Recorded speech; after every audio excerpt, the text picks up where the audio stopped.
पहले सखी रात में भागे लगनी कात में पानी को ना दर्द होला मोहरत के जात में हाय रे दादा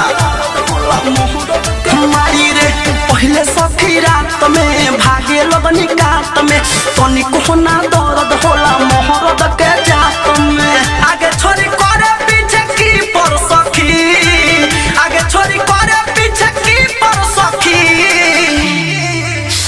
हाँ जब जब हाय माई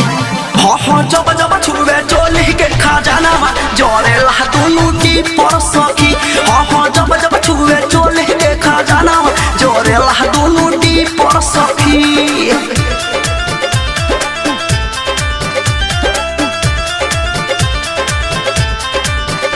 सावन रिकॉर्डिंग स्टूडियो लाल बेगिया।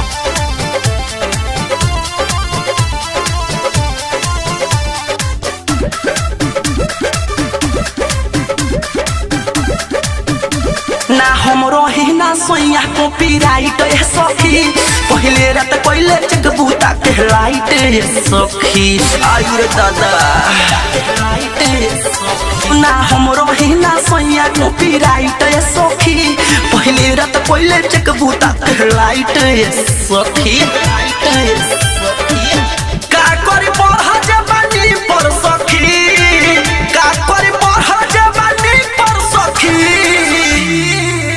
हाँ जब जब आई रे दादा हाँ जब जब छुए चोली के खजाना जोरे ला दोनों की पर सखी हाँ जब जब छुए चोली के खजाना जोरे ला दोनों की पर सखी।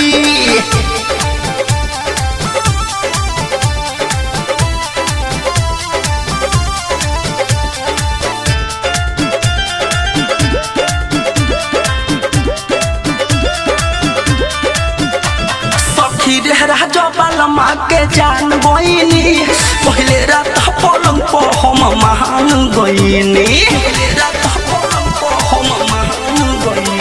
सखी रे पलू ससी के जान गईनी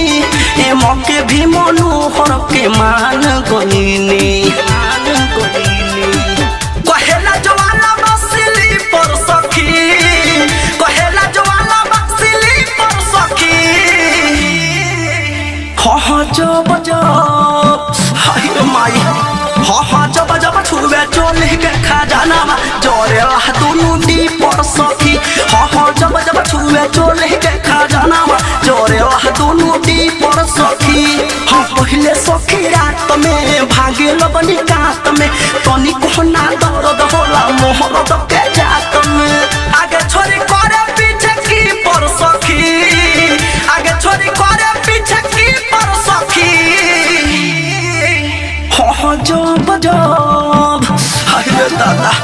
हाँ जब जब छुए चोली के खजाना जोरे ला दोनों की पर सखी हाँ जब जब छुए चोली के खजाना जोरे ला दोनों की पर सखी। सावन रिकॉर्डिंग स्टूडियो लाल बेगिया।